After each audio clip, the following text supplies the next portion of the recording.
All right, all right. We are back at the podcast studio here in Belmont, New Jersey for Grit Won't Quit. And we have a very special guest on who's not in Belmont, New Jersey, but is in Spain. We have Alessandro from Good Gets Heard. Good afternoon. How are you, sir? I'm doing very well, Tom. Thanks for having me. Excellent. So you're in Spain, but really Australia is home. You've been here for a year. Let people know why you're in Spain. Well, I was living in Bali and living my best life in Bali, and then I met a German woman, and we moved to Germany for a little while. I always wanted to get out of Australia, and then, well, Germany was way too cold and depressing, so we decided to find somewhere a little bit more sun, and I didn't want to go back to Australia, so we went and found a middle ground and went to the sunny islands of Spain. And do you love it? Oh, it's brilliant. It's brilliant. It's genuinely And you've been there a year now, you said? Yeah, I've been here a year, starting to build community, got businesses up and running. Life is moving, and that's fantastic. Yeah, I feel like you're a mover and shaker. I feel like you've never met a stranger. 100%. I mean, I think you get the right feel. I feel like it's in your people. DNA just to kind of get out there, talk to people. You're the kind of guy who walks into a place, and by the time you leave, you have five new friends. Well, and those 5 friends, I feel like I've known forever. Totally. So let's get into what you're doing, what makes you, where you've been, and where you're headed now.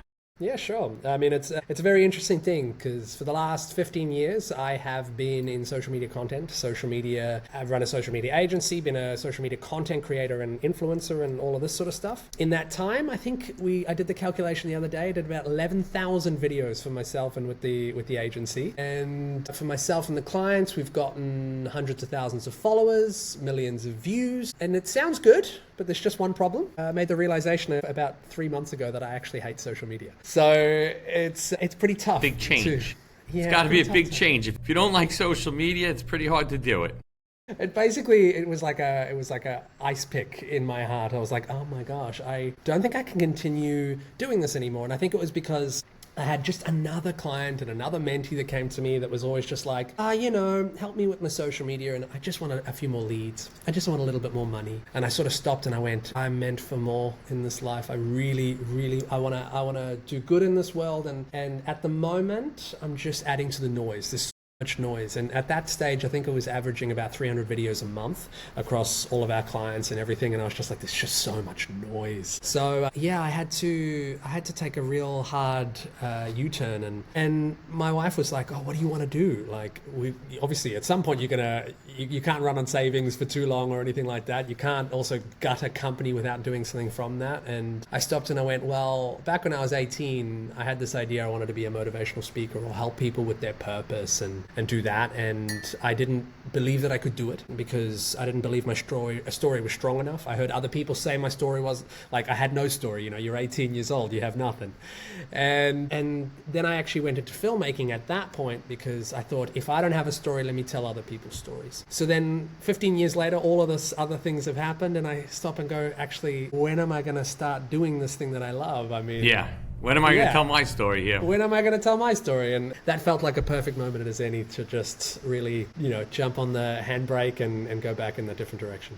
So now, how's that been going so far? It's good. It's good. I mean, it's scary. It's really scary. It's one of those things where, like, I had freelancers working for me. I had a whole bunch of things. And then all of a sudden, like, I literally almost overnight had to stop. And I mean, yes, I still got some clients and there's residuals and things like that. But for me, it's going well because straight up, I've got my first talk next week, Thursday, a 10-minute spot here in Mallorca at one of the, at a place. I'm going to have a chat to, I actually don't know how many people are going to be at the auditorium, but I've got my first talk about purpose going there, and I do that. I love it. It feels like a dream come true to actually do this work, and I think I've seen more energy and spark in me in the last few months than I've seen in a very long time. So that's fantastic. So the purpose is there. You got this now. Now it's a matter of turning it and making it happen and just delivering on it.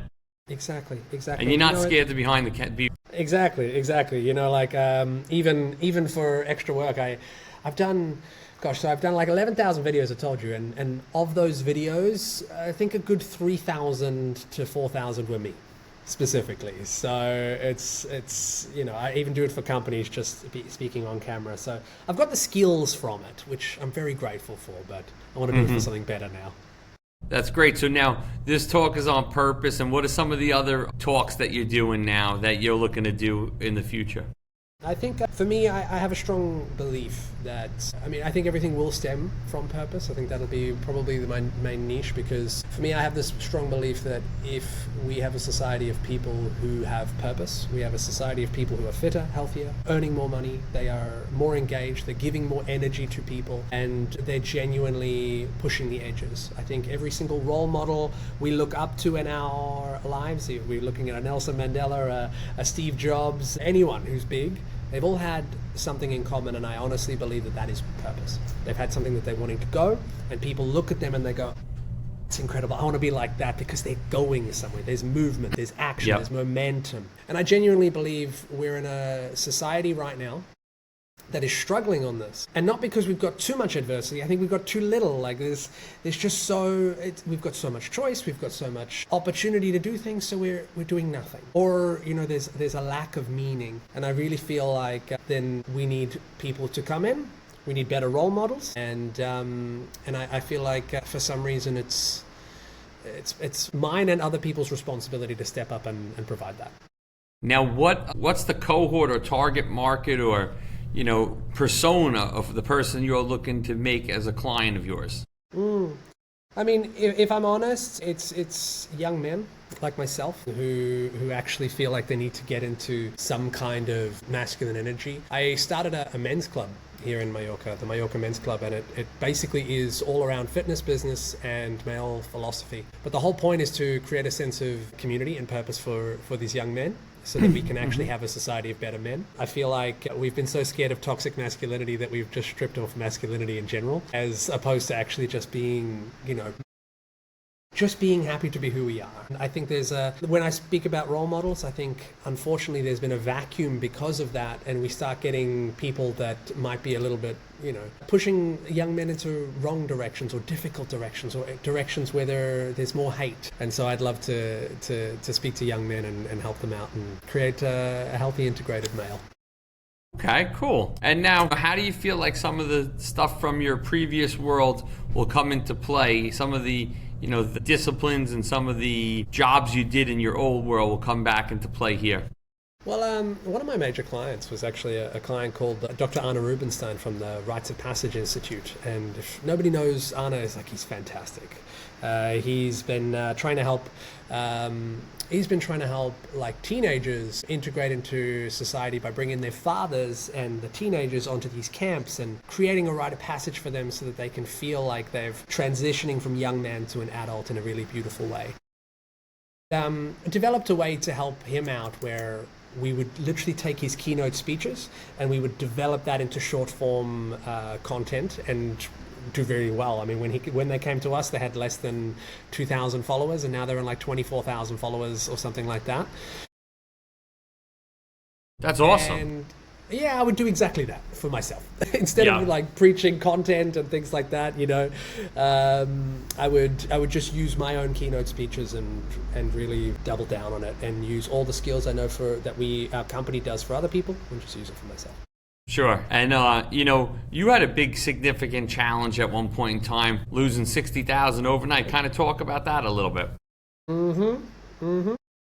So one of the things I did, which didn't have a real purpose, was I jumped into NFTs, and this was back in that period when everyone was saying go into NFTs, and I did. I actually invested 60,000 of my own money and got sponsors in for another 100,000. So we had 160,000 in this game, and I wanted to develop something a little bit new. So I created this NFT game where the actual NFTs would change based on an algorithm and like a battle royale where these gladiators would die and you could have some kind of input, and then if they would die in certain orders, your NFT would change into like a statue to commemorate where they were, and then there was one winner and they would win an ETH prize or like a big prize at the end. So I tried to create this. We went and made we got Marvel artists in to create these artworks and everything like that, but then two things happened. First, crypto crash.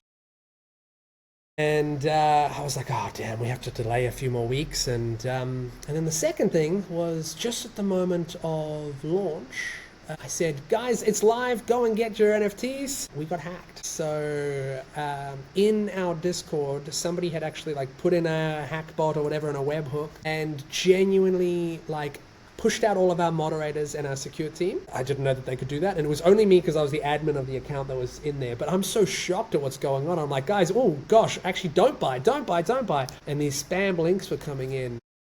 And I literally just watched them. I watched the spammers and scammers take money from the community, which we had to pay back or give back when we launched later. And the launch was dead. Essentially, we'd gained around 15,000 in our Discord, and everybody was just like, "No, we're out of this. You guys are like, we don't want to be part of this," because we got scammed right on the thing. And NFTs is a space where they don't know whether we're the scam or the scammers are scammers, and all credibility was lost. We tried to run it. I made about $2,000 off the launch 3 weeks later. Yeah. Where we were projected to try and make 1.5 million. And it was, that was tough. That's when in business you gotta always be pivoting, right? Like just because something looks perfect on paper and the financials look good, then you get into the real world of what happens and doesn't always work out the same way. Yeah, and I also I think it's a lesson also not to ride bubbles. I genuinely as much as I think if we were maybe 7 months earlier, we could have done really well. But I didn't know the space, did not think strong enough about security. And when people like me who didn't know the space are starting to jump in, I feel like the bubble was already moving a little bit too far along the line. It was about to burst. Yeah. Wow. Yeah, it was a tough one. That was a tough one. I genuinely rank that moment as one of my top 4 or top 5 worst moments of my life. I couldn't speak after that. It was devastating. I can understand. That's hard. That's really hard, and especially the way it happened too. Oof. And I'm live on live on camera, live on the screen, and going, "All right, guys, we got this. Finally, their launch is there. Go and get it." And I was like, "Oh wait, don't." And I'm shocked at this point, and somebody's trying to coach me to what I can do security wise, and I'm just trying to work this out, and I forgot that I was still live throughout this whole period, and I'm it's just. That's crazy. So you're good with rolling with the punches if you were able to be live during that whole thing. Yeah, I wasn't that good with rolling that punch. I think I was just shown to be knocked out, to be honest. But in terms of rolling with the punches, I definitely pivoted and left the NFT space after that. But that's when I started my agency, to be honest, and then the agency did very well straight afterwards. So I was happy with that. Yeah, sometimes these things get you in the next direction. So now the agency is retired now, and you're onto this. Yeah, so the agency's retired, and instead I'm starting a new podcast called Good Gets Heard, where we interview motivational speakers and inspiring people, trying to get that purpose message out there. I'm still flirting with the idea of, with Good Gets Heard, to create a social media agency from that, but only work with purpose-driven brands so that I can cut through that noise. I'm flirting with that idea. I'm not sure. My wife says I should let go of the content side and just go all in on my motivational speaking, but part of me, I don't know which one I should go with there. Play it, let it play out a little, see how it goes. I mean, you'll figure it out soon. Before your clients are going to dictate to you too what they want. Exactly. Especially seeing your background, I believe that they're gonna want you to help them with that, because everybody wants help with that. Yeah, for sure. And I mean, as long as, for me, like I said, with that realization when I went, I'm here for more, I think as long as that feeling is satiated, I'm working with people I believe in, I think that's fine. Sure. Yeah. All right, that's because then you're great. helping them, right? Yeah. So I mean, and then the plan is just to help these guys, create great stuff and get that purpose out there. Yeah, like this Rites of Passage Institute that I'm working with anyway, I absolutely love it. We get the edits in for those videos, and I sit and watch it. This is good. We're on the pulse of something good here. And then you see there was the biggest video we've had with them is about 1.4 million, I think, on Instagram. And that same video did about 900,000 on TikTok. And you look at the shares, and there was something like 20,000 shares. And when you look at something like that, you're like, that's 20,000 people that are like, I love this video and I want to send it to somebody else. Fantastic. That is great. That is fantastic. Well, I think you got a great thing going on here.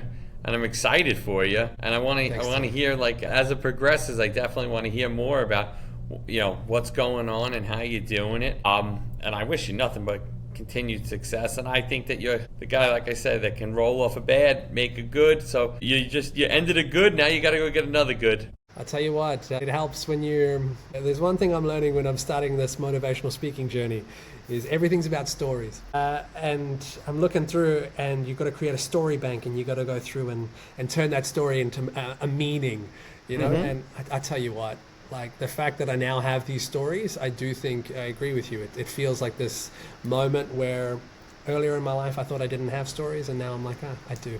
Yep. And you know what though? Even that terrible moment.